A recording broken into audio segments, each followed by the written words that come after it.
Thank you. My heartfelt thanks to Dinesh and to Fiona and the other organizers for putting together this fabulous conference and for inviting me to be a part of it. I'm really excited and happy to be here with all of you. In recent years, passionate disputes have sprung up in the United States over how racialized others make use of animals in their cultural practices.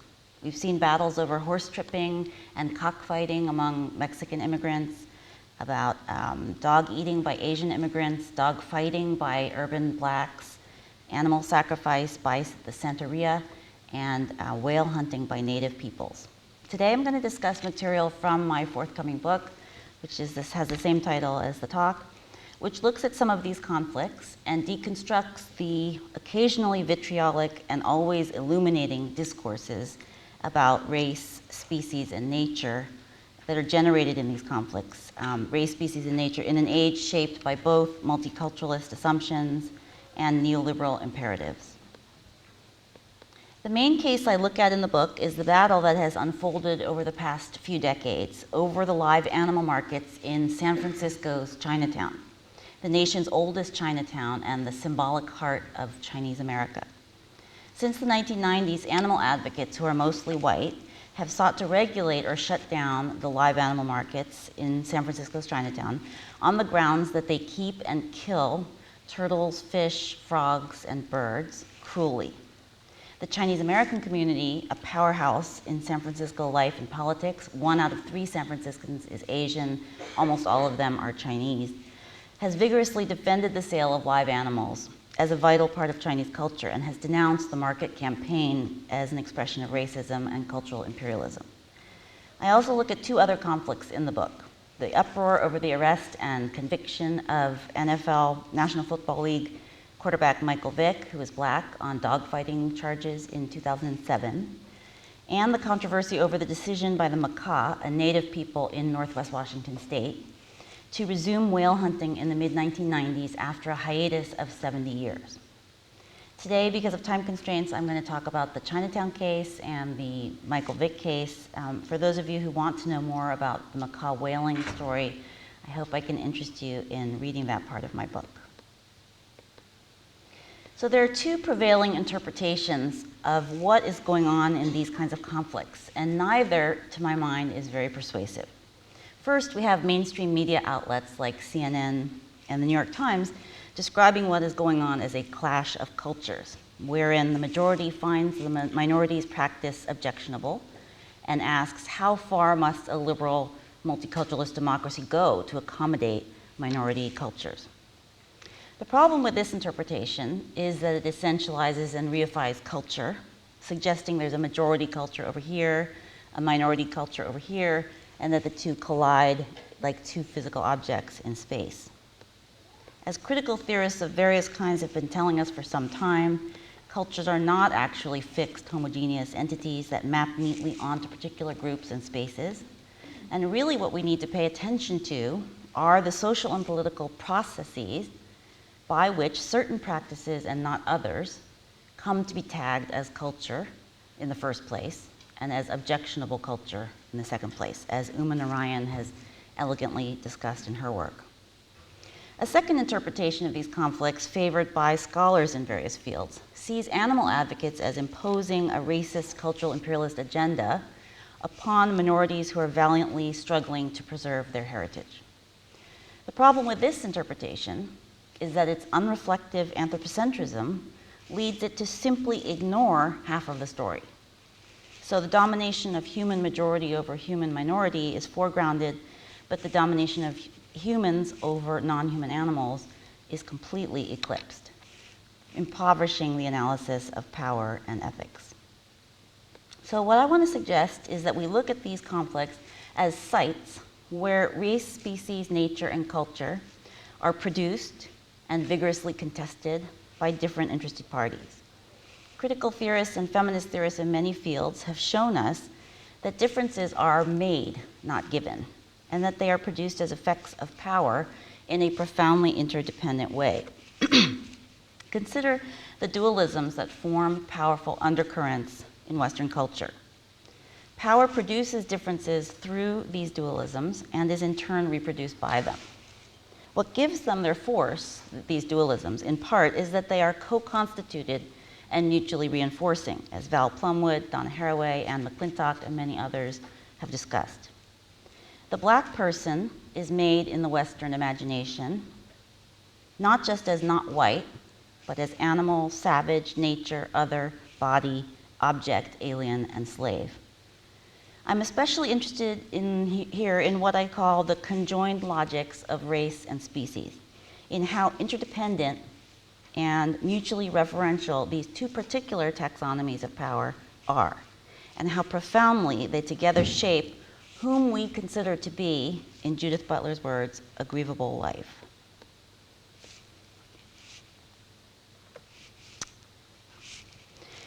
In addition to interpreting what these conflicts mean, I'm also interested in thinking through the ethical dilemmas that they pose, since they appear to ask us to choose between the interests of racialized others and the interests of animals. So let me mention a few concepts that I think can help us in this thinking through. The first is what I call single optic vision, which refers to a way of seeing that foregrounds a particular form of injustice and backgrounds others, brings one into focus and puts others out of focus, makes one visible and others less visible. When we see through a single optic or lens, cruelty to animals, ecological harm, racism, or something else, we see, but we also do not see. And these two facts are, of course, connected. Every claim of oppression involves certain kinds of elisions. Every act of illumination involves a corresponding act of obscuring. Single optic vision is the default mode of vision for most social justice struggles, and in conflicts like the ones we are looking at, where an either-or zero-sum dynamic emerges, it leads to what I call an ethics of disavowal, or a denial of connection with and a dismissal of another form of injustice being raised. So what I propose that we develop instead is the practice of multi-optic seeing, which offers a way to engage disparate justice claims in a way that takes them seriously without privileging anyone presumptively.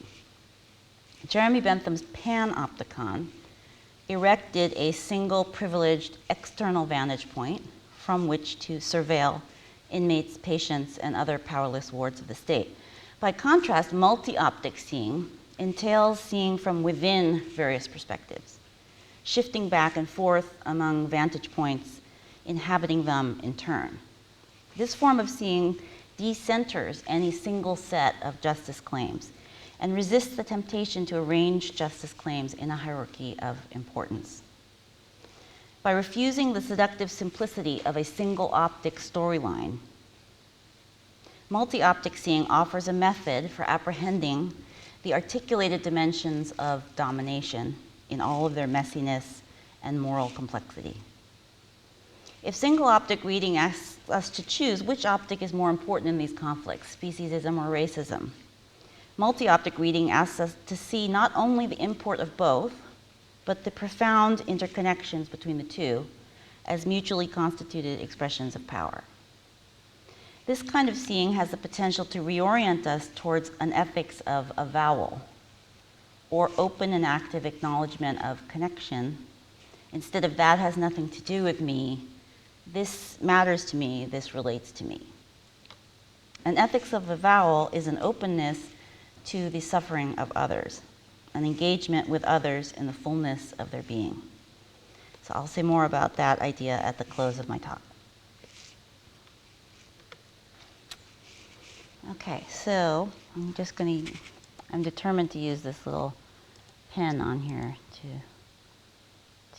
point some stuff out here. Okay. I'm going to use green.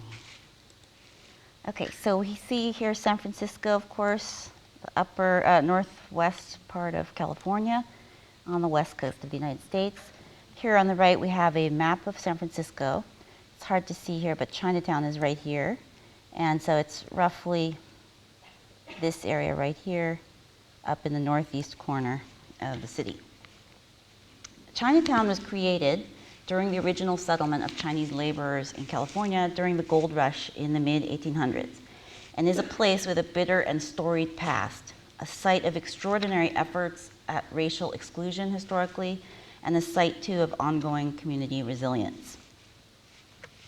Recent waves of immigration from China, Hong Kong, Vietnam, and elsewhere have maintained Chinatown as an enclave for low-skilled, limited English proficient immigrants of little means, while waves of Chinese capital have helped to expand middle-class Chinese residential patterns and business ownership patterns outside of Chinatown into other districts within San Francisco. Despite the touristy glitz, Chinatown is in effect a ghetto with all the problems of a ghetto: substandard housing, overcrowding, poverty, inadequate services, and more. Everyone who lives there aspires to leave, and those who can do, but they also return to Chinatown to shop, to socialize, and to touch base with their Chineseness. Worldwide trade stocks Chinatown shops with live animals, animal parts, herbs, and other food and medicinal products from China. Today, San Francisco's Chinatown is a product of global flows of capital, goods, and human and animal bodies. In Chinatown's live animal markets, animals are commodified and instrumentalized, their needs, interests, and desires ignored. Merchants place birds and chickens in wire cages so small they can barely stand, barely move, and cannot reach food or water when these are made available. They keep, this is a bin of frogs. They keep frogs and turtles several layers high in bins, which results in some being at the bottom being crushed or suffocated. They place fish in densely packed tanks or leave them flopping in a few inches of water, struggling to breathe. In these shots, we see a fish flopping around out of water and a worker shoving a bat in its mouth and lifting it up to show the customer that it is still breathing. Fresh food. Merchants kill chickens by strangulation or by slitting their throats. They kill fish by chopping their heads off, frogs by skinning them alive or putting them in a plastic bag and smashing it with a mallet, turtles by cutting their shells off and disemboweling them, decapitating them, or cutting them in half with a bandsaw. Sometimes turtles are left with parts of their bodies cut open or cut off until another customer comes along and claims the remaining part. These are the conditions that moved a loose coalition of activists from various animal groups to charge the Chinese vendors with cruelty and ask the San Francisco Commission on Animal Control and Welfare to ban the sale of live animals in the city. By treating birds, turtles, frogs, and fish as in some ways grievable, as individual lives that mattered, activists opened themselves up to ridicule from the media, Chinese activists, and even other animal advocates. Chinese activists retorted that live food is central to Chinese cuisine and culture, and that it is a tradition that goes back for over 1,000 years in China. Freshly killed meat, they aver, is not only more flavorful, but more energizing, more nutritious, and has more medicinal properties. For instance, healing properties for those suffering from arthritis or other ailments. The only way to know that meat is fresh is to buy a live animal and take it home and kill it, or to watch as it is killed at the market. Chinese activists advanced an optic of racism and cultural imperialism, arguing that animal advocates were targeting them because they were Chinese. In this quote, Rose Chai, a Chinese American activist, suggests that animal advocates are imposing a double standard on the Chinese community.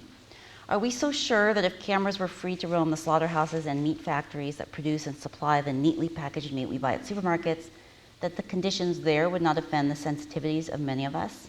Many in the Chinese community believe that traditional societies have a more honest attitude about our relationship to the animal world. We are reminded that our nourishment comes at the price of life. There's no need to hide that fact. Many raised in American society are squeamish about eating any food served in the form of the animals that became food. If San Francisco as a city wants to take on the issue of cruelty to animals, let it do so in a consistent manner. We should require certification and inspection of industries that supply meat for sale in the city. We should not focus only on the more visible targets. Here, along the same lines, we see two elected officials, Chinese American elected officials, Li Linyi, Tom Xie, making similar kinds of statements. When you target just Chinese merchants, you have to be out of your mind not to see it as racially motivated. I must take offense at some of the short-sighted comments directed toward our community. They disrespect our traditions, cultures, and values. San Francisco Board of Supervisors, by the way, is the San Francisco City Council. Supervisor Tom Shea held a press conference where he passed out photocopies of San Francisco municipal reports about the Chinese from the 1870s, thereby drawing a direct link between anti-Chinese agitation from the exclusion era, the 1870s, and the market campaign of today. Arguing that the campaign was a threat not just to Chinatown merchants, but to all Chinese people living in the United States, activists, with the help of the Chinese language media, used the issue to mobilize a sense of community among Chinese Americans. In the Chinatown and Michael Vick stories, I suggest that race matters in another way that goes unnamed by the optic of racism, which focuses on racial animus or racial targeting and persecution. Additionally, as a taxonomy of power, race generates persistent tropes that are structuring features of how we imagine things, how we imagine different bodies in the United States. So here I have in mind the centuries-old tropes about the Chinese being cruel and transgressive culturally, and blacks being beast-like in their violence and brutality. These tropes may be inescapable in that events become culturally legible to us in the United States through these tropes. It may be that we can only read these events in this way. In the Chinatown story, it's not the animal activists, but rather elements of the media and the public who linked the activist charges of cruelty to ongoing representations of Chinese culture as cruel and transgressive, and treated these charges as evidence that the Chinese people are stubbornly refusing to assimilate to American ways. The fictional drama of the racialized others' putative refusal to become American displaces the real drama of how Chinese Americans continue to be foreignized in ways that restrict their life chances. The trope of Chinese cruelty and transgressiveness is as old as Chinatown itself, which was from the beginning a place of white fear and loathing and desire, a hidden alien space where inscrutable Asiatics engaged in unspeakable activities. Nyan Shah points out that disease and pollution were central themes in talking about Chinatown from the beginning. Public health officials often described Chinatown as a plague spot and a cesspool. And just as the stench and contagion of Chinatown were barely contained within that area, always threatening to spill over racial, spatial, and class boundaries and infect the body politic, so was decadent Chinese culture resistant to, and therefore a threat to, the dynamic progressivism of the American nation. The cruelty and transgressiveness of the Chinese have been linked to animality with great consistency. The strange animals they eat has always been an index of the otherness of the Chinese. As early as 1855, just 6 years after the gold rush in California began, minstrel show singers were singing this song, John Chinaman, which is anonymous. You can sort of browse it on the slide, but I just want to draw your attention to the second to last stanza here. I thought of rats and puppies, John Chinaman.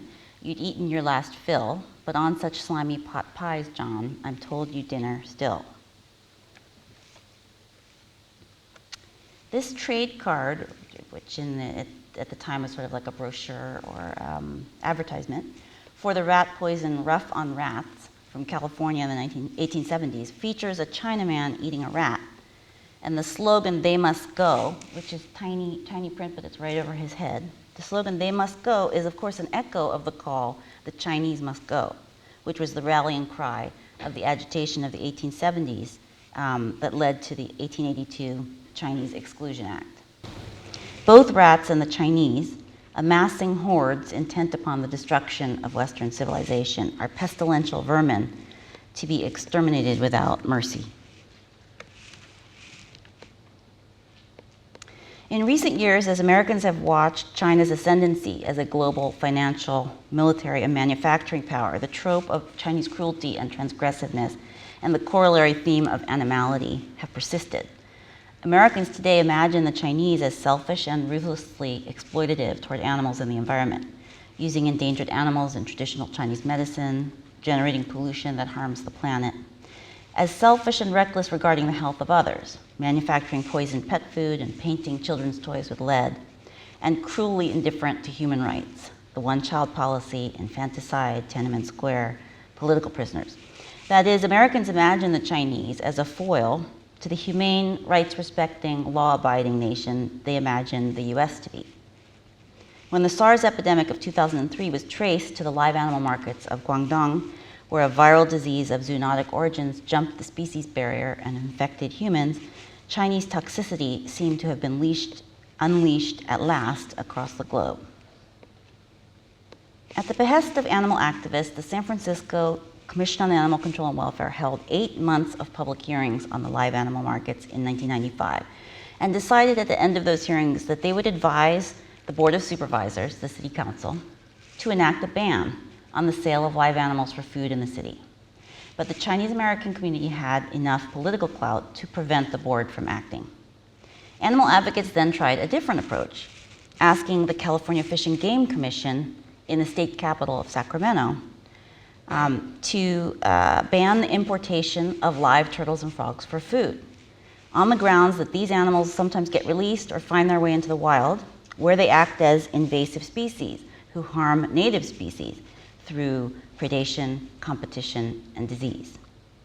The Fish and Game Commission, in an almost farcical display of bureaucratic foot-dragging, obfuscation, and delay, held public hearings, consulted scientific experts, and debated the matter on and off for 13 years, before finally voting in 2010 to recommend a ban, which would have ceased the annual importation of 2 million bullfrogs raised commercially in Taiwan and 300,000 turtles, freshwater turtles taken from the wild in the southeast of the USA. But Chinese Americans again had enough political clout to stop the proposed ban in its tracks. But if the policy didn't change and turtles and frogs continued to be imported into California, which they do, for sale as food, the Fish and Game hearings were nevertheless incredibly revealing as a site of discursive contestation over race, species, and nature. To begin with, and some of the things I want to say now echo what Adrian said this morning, to begin with, the Fish and Game Commission's official discourse shows in a stark manner the penetration of neoliberal language into, or the marketization of, state discussions of environmentalism, in particular through the rendering of the wild animal as a resource. The Fish and Game Commission's very name, of course, suggests a reading of the wild animal through its utility for humans, right? Fish and game. Commissioners present themselves as stewards who use the best possible science to neutrally manage the state's living natural resources for the good of the whole. That's their self-presentation. But the universalism and the scientism of Fish and Game discourse mask the Commission's sanctioning of the commodification and instrumentalization of nature, and the fact that these processes tend to benefit those with race and class privilege, not in fact the whole. A key part of the Fish and Game Commission's neoliberal lexicon has to do with so-called alien invasives. And although alien invasives are defined as those who cause harm to particular ecosystems, biologists emphasize that ecosystems are in constant flux, which makes the invasives designation arbitrary. It's also clear that invasives become labeled as such primarily when they threaten specific economic interests, which makes the designation political. Additionally, invasives are consistently racialized, a trend so alarming that some scholars have taken to worrying about bioxenophobia, biological racism among scientists who write about these issues. Again, we see the conjoined logics of race and species. Before we saw species serving as a repository of meaning for the construction of Chineseness, here the directional arrow is reversed and race serves as a repository of meaning for the construction of species. Jean and John Komaroff observe that the racialization of so-called invasives reflects deep neoliberal anxieties about boundaries and belonging in an era of global migration. Constrained by Fish and Game discourse, animal advocates advanced another optic now, not the optic of cruelty, but the optic of ecological harm caused by invasives. Ironically, making the turtles and frogs they had previously characterized as victims needing protection now into aggressors needing to be contained. Here we see an excerpt from the testimony of an animal advocate, Karen Benzel, who works with a national group called In Defense of Animals, a testimony at a Fish and Game hearing, and I've excerpted a part of her presentation. She says on her PowerPoint slide, non-native, never good. The next slide, who pays? Taxpayers, native populations fighting non-natives for their survival. And she speaks, you have the power to say no more. No more excuses, no further delay. Next slide. You have the evidence, you have the responsibility, you have the power. Laws are being broken, your own regulations ignored. And she concludes, non-natives are not good. They are usually ecological disasters in almost every case. Someone is going to make money, like the pet trade, but it won't be you. You will end up cleaning up the mess, wasting time and resources that should have been spent protecting California's wildlife, not bringing more in. Make the decision, make it now. Make non-natives illegal. So race is not mentioned in Benzel's testimony, but the language unmistakably mirrors conservative rhetoric about illegal Mexican immigrants entering the US and threatening the safety and solvency of real Americans. When the Fish and Game Commission voted in 2010 to enact a ban on importing turtles and frogs for food, the issue of race, which had been sidelined in the hearings, came back with a vengeance. At the next Fish and Game Commission hearing a month later, several Asian American elected officials showed up in person, which is unprecedented in the history of Fish and Game, to argue against the ban and to advance the optic of racism. Here is an excerpt of an exchange between one of the Fish and Game commissioners and one of the Asian American elected officials. It is a face-off between the optic of ecological harm and the optic of racism. So Commissioner Richards, the state's being permeated with invasive species across the board. How is it as a commission that we're supposed to manage this problem statewide if we don't start putting some lines in the sand and saying, we're just not going to tolerate this anymore, we've got to stop it? Assemblyman Ted Lieu, who's Chinese American. The decision is discriminatory. I have not seen that it is these Chinese market operators that cause the invasive species problem. This is a massive hammer to people who are going to be put out of business, and there's no evidence that they have caused this problem. I urge you to reverse your decision. It is discriminatory on its face. Commissioner Richards, I must tell you, Assemblyman Liu's comments on discrimination infuriated me, because that's exactly the politics that enter into these decisions that should never enter into it. It's got nothing to do with discrimination, and he knows that. I find that offensive to this commission, who works so hard to make the right decisions. But anyway, I see no need to change what we've already done, and candidly, it just puts on our radar screen that we need to now expand it and continue our, and I'm going to call it a war, for lack of a better word, on the invasive species that are decimating our native wildlife. To Commissioner Richards, Liu's invocation of race is special pleading, the inappropriate injection of politics or particular interests into the proceedings. To Liu, on the other hand, the commissioner's universalist posture is a cover for reproducing white privilege, a set of particular interests posturing as general interests. Single optic vision slides seamlessly into an ethics of disavowal in the course of political conflict. In San Francisco's Chinatown, animal advocates did not make racially denigrating statements about the Chinese. They did not trash Chinese culture. They did not valorize American culture over Chinese culture, nor did they intentionally evoke negative tropes about the Chinese. But they did claim that their campaign had nothing to do with race, suggesting that race can be bracketed, that a discursive political space can be carved out where one can make claims without racial implications. This claim of colorblindness is itself an act of disavowal of the fact that racial power saturates every aspect of US society, the fact that there is no race-free space. It's a claim by which one signals a desire to not have to deal with race, even when one is surrounded on all sides by race. It's a claim to a kind of racial innocence that is impossible. For their part, Chinese leaders were openly dismissive of the animal issue. They derided the market campaign as ridiculous, said animals raised for food do not deserve this kind of concern. Chinese-American activist Rose Peck commented acerbically that animal advocates should be helping the homeless or victims of pit bull maulings rather than worrying about food animals. What's next, she asked, worrying about vegetables? To Peck, worrying about turtles and frogs was so preposterous, it was one step away from worrying about the welfare of bok choy.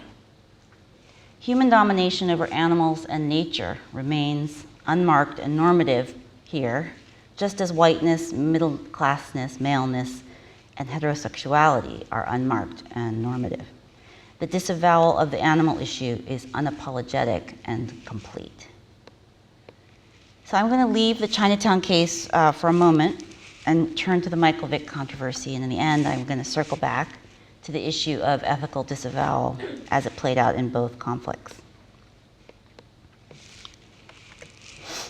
Okay, so on April 25th, 2007, the Sheriff's Department in Surry County, Virginia, executed a search warrant at 1915 Moonlight Road, a 15-acre property owned by National Football League, NFL, superstar Atlanta Falcons quarterback Michael Vick.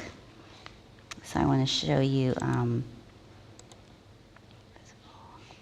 where Surry County, so this is the east coast of the United States, and here's Virginia, and Surry County is right here in the southeast part of Virginia.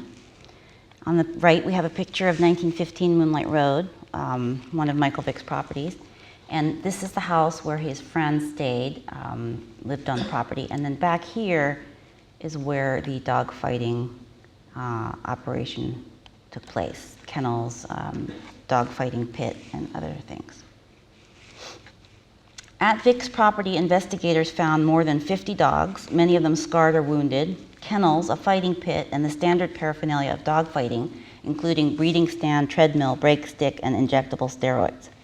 Over the following months, they learned that Vick, who lived in Atlanta, where he played for the Falcons, had selected, purchased, built, and maintained the property for the express purpose of running a dogfighting operation known as Bad News Kennels. Dogfighting is a felony offense in the United States.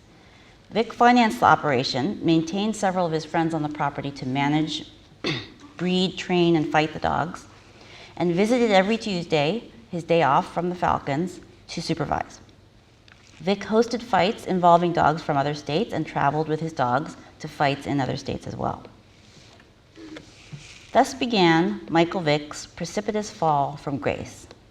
Years earlier, Vick had vaulted from impoverished beginnings in a Virginia public housing project to NFL superstardom.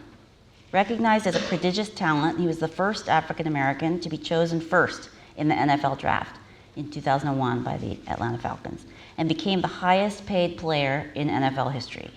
In 2004, he signed a $130 million contract, 10-year contract with the Falcons, and he had endorsement contracts with Nike, Coca-Cola, Kraft Foods, EA Sports, and many other corporations. When prosecutors charged Vick and 3 of his friends with several federal felony counts relating to the operation of an interstate dogfighting and gambling ring, he lied about his involvement. But as the evidence mounted, he was suspended from the NFL, lost his lucrative endorsement contracts, and filed for bankruptcy. When all 3 co-defendants turned state's evidence, Vick pled guilty and was sentenced to 23 months in prison. For animals in the US, it is the best of times and it is the worst of times. The instrumentalization and commodification of animals have intensified under neoliberal capitalism, but so too has the conversation about whether it is right to use animals as we do. Dogfighting fits into this ambivalent picture. On the one hand, public sentiment and the law have turned decisively against it. What was once the sport of English aristocrats is now a felony in all 50 states. On the other hand, there are indications that dogfighting is now on the rise in the US and spreading geographically. It is growing in popularity in its traditional stronghold among white working class men in the southern part of the United States, and it has been gaining ground in poor urban Black neighborhoods since the 1980s. An estimated 40,000 adults and 100,000 kids and teenagers in the US are actively involved in dogfighting, but experts say these numbers almost certainly understate the magnitude of the problem, of the practice. With bets ranging from pocket change to tens of thousands of dollars per fight, dogfighting is a $500 million industry in the United States.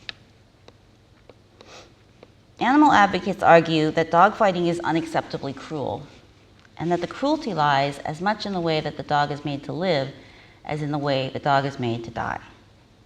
The life of a fighting dog is nasty, brutish, and short, and almost always ends with a violent death. Dogs are genetically manipulated to alter normal canine behaviors, such as growling before attacking, or ceasing to fight when injured or when the other dog submits. They are genetically manipulated to be more dog aggressive, to have a more powerful bite, to be willing to fight through pain and to the death. Female dogs who resist breeding are placed in breeding stands, also known as rape racks, which immobilize them so that the male dog can penetrate them at will. Spending his entire life outside, chained to a buried car axle, with only a barrel or a small kennel for protection from the elements, the fighting dog is kept just close enough to other dogs to keep him riled up, but never close enough to have contact and become socialized.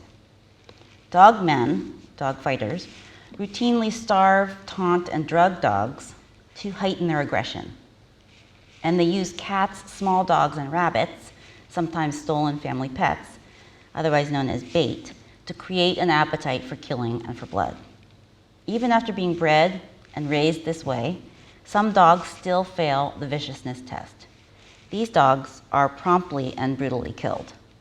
Dogfighting entails the wholesale instrumentalization of the dog and the unremitting denial of his needs, interests, and desires. In a fight, in the name of human pleasure, profit, and entertainment, dogs are placed in a dirt pit ranging from 8 to 16 square feet and surrounded by a 3-foot-high fence and set upon each other for a fight to the death. Fights often last for hours and end with the death of one dog, or when one dog cannot or will not continue.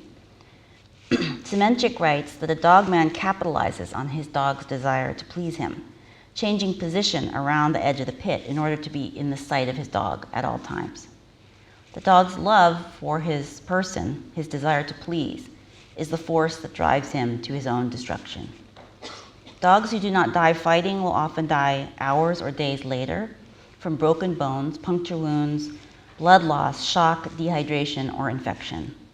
Veteran criminal investigators describe finding pits full of blood, corpses of dogs, dogs with dozens of open wounds and half of their jaws missing, dogs with most of their bodies covered in scar tissue.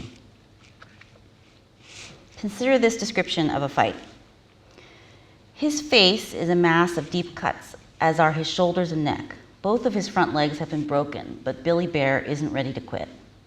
At the referee's signal, his master releases him, and unable to support himself on his front legs, he slides on his chest across the blood and urine-stained carpet, propelled by his good hind legs, toward the opponent who rushes to meet him. Driven by instinct, intensive training, and love for the owner who has brought him to this moment, Billy Bear drives himself painfully into the other dog's charge.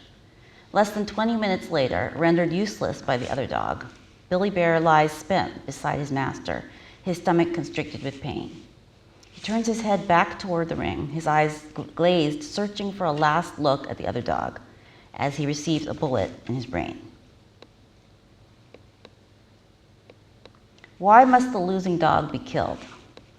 Rhonda Evans writes, in the sport of dogfighting, the actual combatants serve as symbols of their respective owners, and therefore any character attributed to the dogs is also attributed to the men they represent.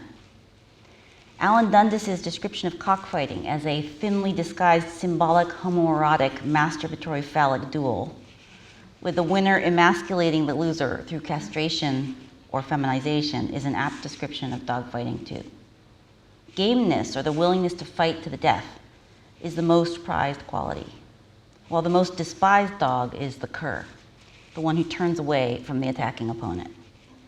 Killing curs quickly and brutally helps to alleviate the owner's humiliation and restore his injured masculinity. Dogs who fight hard but lose may be killed or left to die. In a dogfight, then, what is distributed is not just honor, status, and manhood. It's not just prize money, but honor, status, and manhood.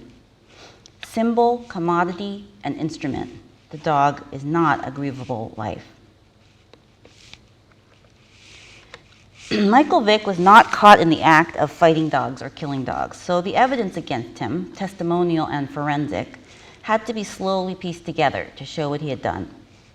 In this sense, there was a spectral element to the story, with the dead dogs who were not grievable coming back to be heard through their bones and through their blood. Vick's friends testified to the methods that they and Vick used to kill dogs who had not been interested in fighting.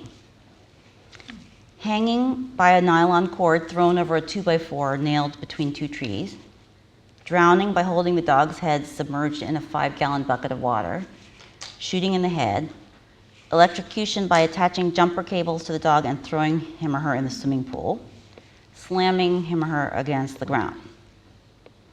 The dogs whose bodies were dug up at 1915 Moonlight Road by investigators spoke from the grave to affirm this testimony.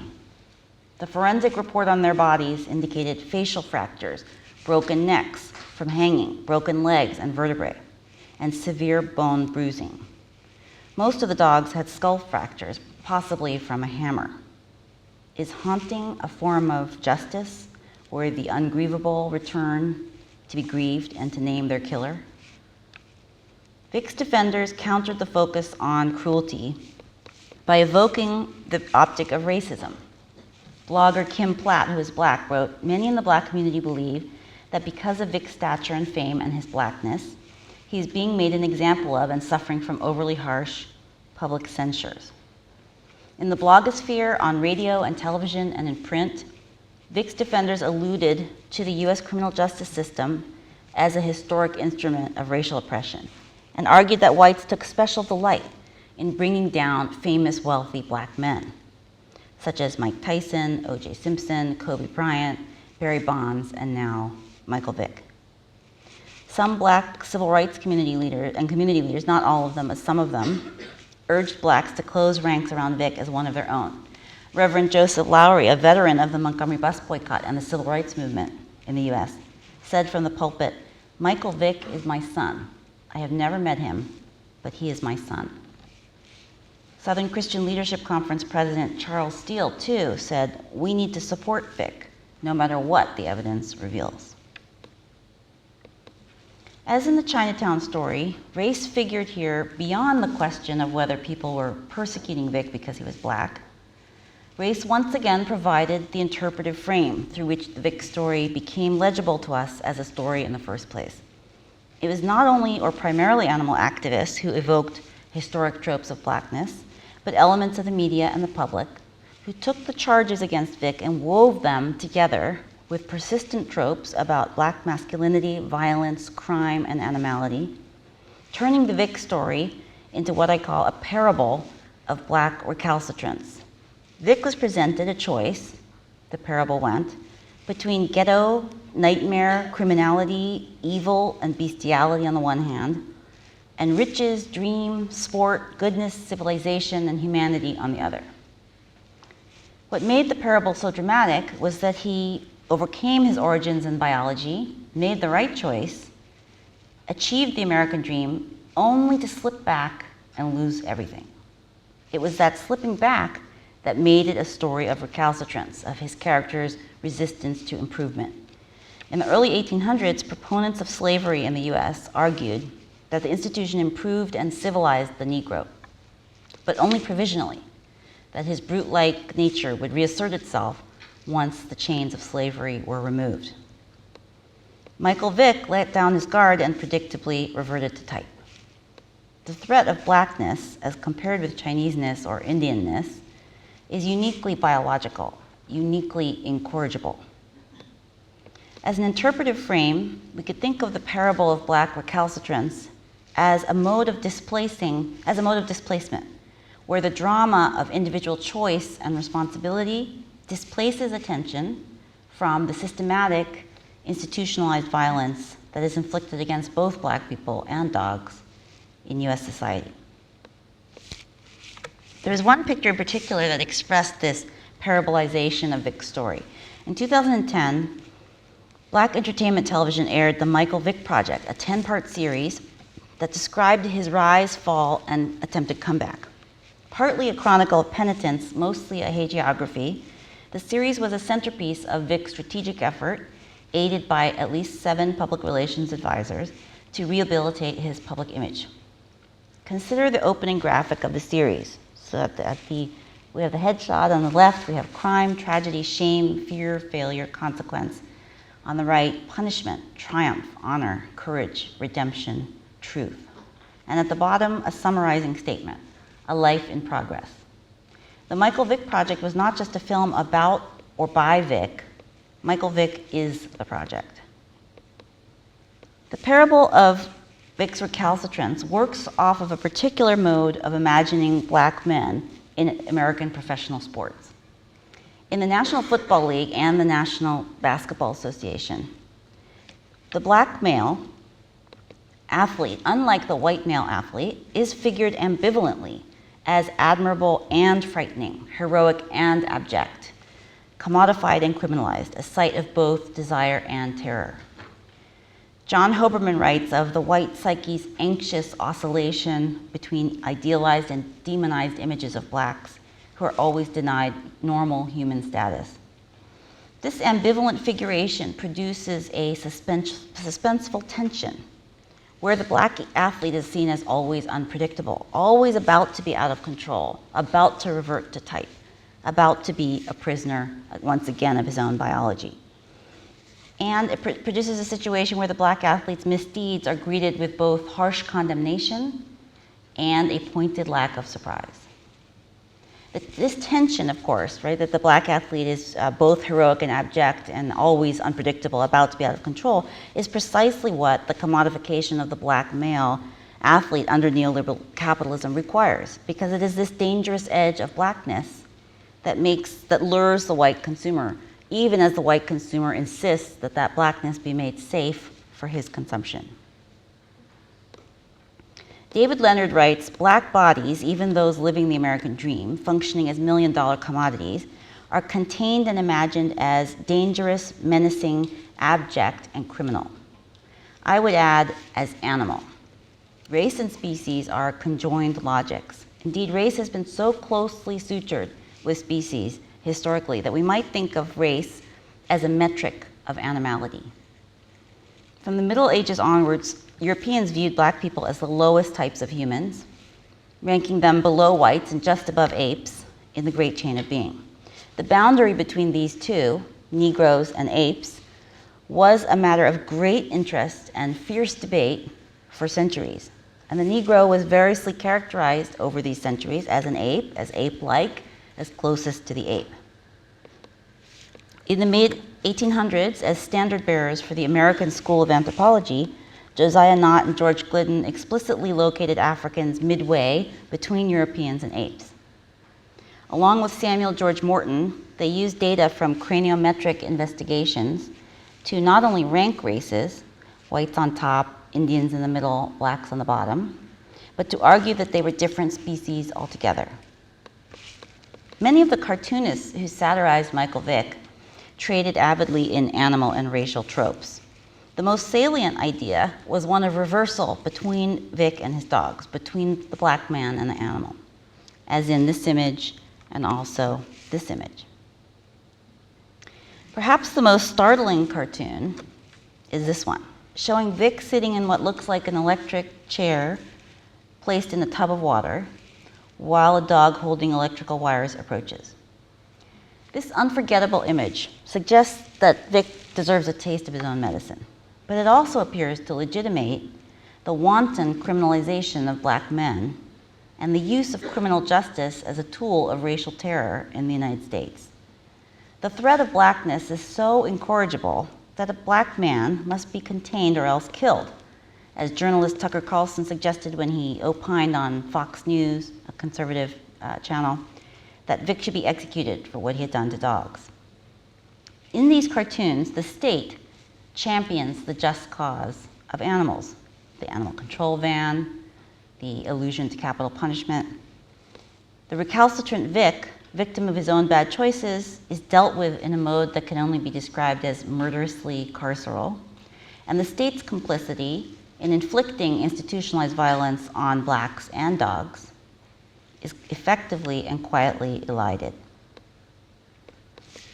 As in the Chinatown case, the flow of meaning between race and species goes both ways in the Vic story. Pit bulls, seen a century ago as the all-American family pet, are now raced black in the American imagination because of the dramatic upsurge of dogfighting in urban black areas.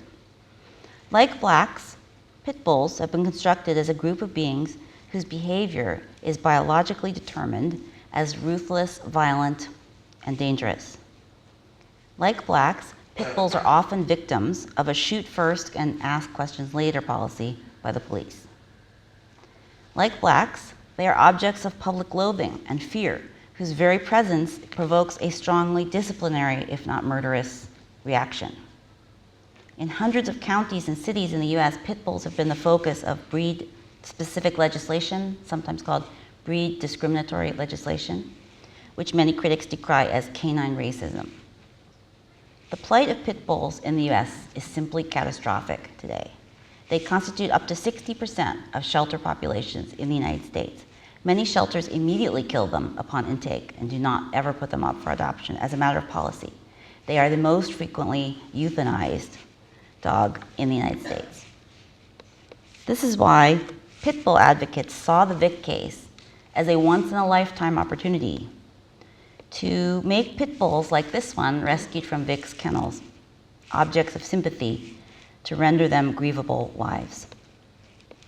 The parable of recalcitrance ends with a Michael Vick who is chastened, submissive, and domesticated. After he was released in 2009, having served 18 months, he set out with the help of mentors and public relations advisors to redeem himself in the eyes of the National Football League, corporate sponsors, and the public. In his autobiography, Finally Free, a title that suggests he is both out of prison and rid of his inner demons, Vic sums up his story this way. He worked hard until he had it all. Then he lost his way, hit rock bottom, found God, and realized the errors of his way. Now he is climbing his way back to the top.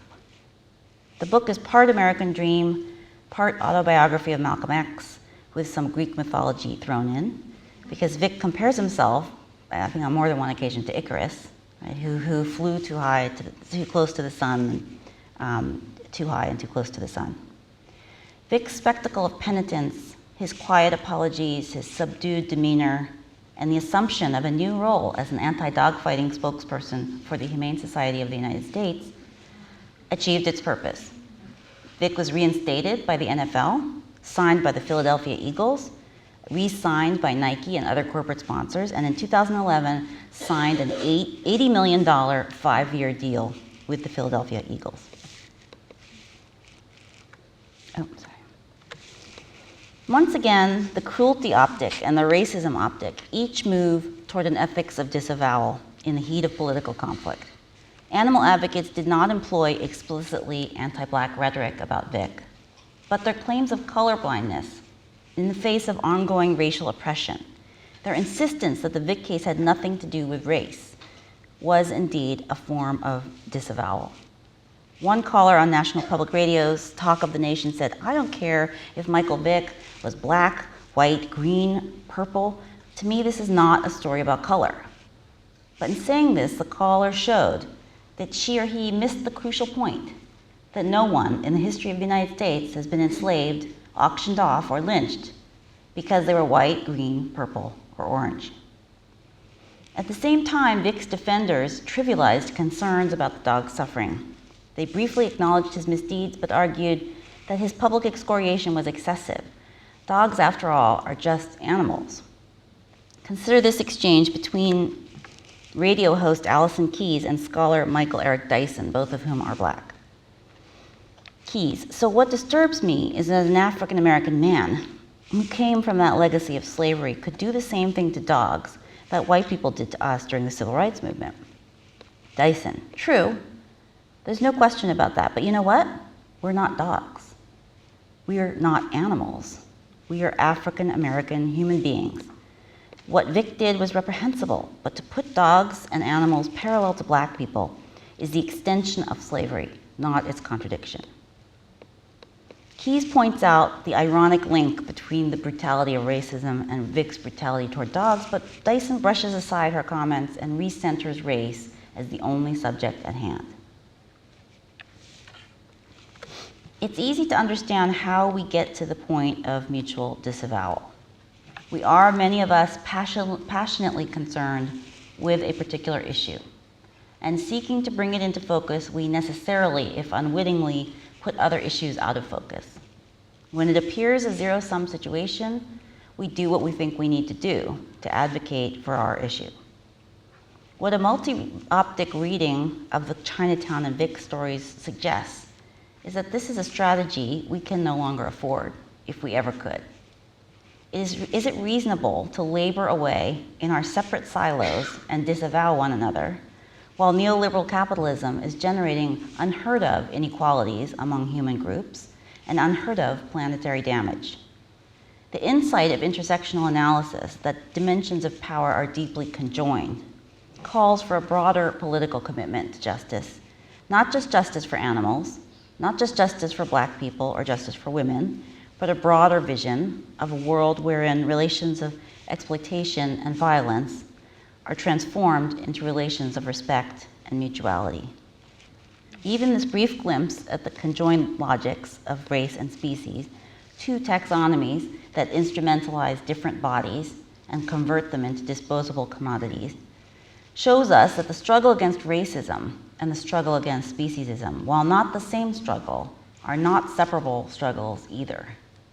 An ethics of avowal can grow out of such a recognition, helping us to deeply see and avow the suffering of others as connected to our own. Shireen Razak and Manisha Dekka have argued, respectively, that feminists and animal activists should be careful not to impact anti-racist work adversely.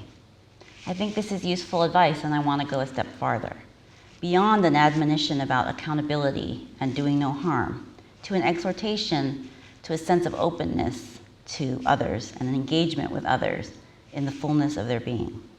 Practically speaking, this wouldn't necessarily mean an end to campaigns against racialized others by animal activists, or an end to the race-first response we've seen by those groups, but it would mean an end to these in their current form.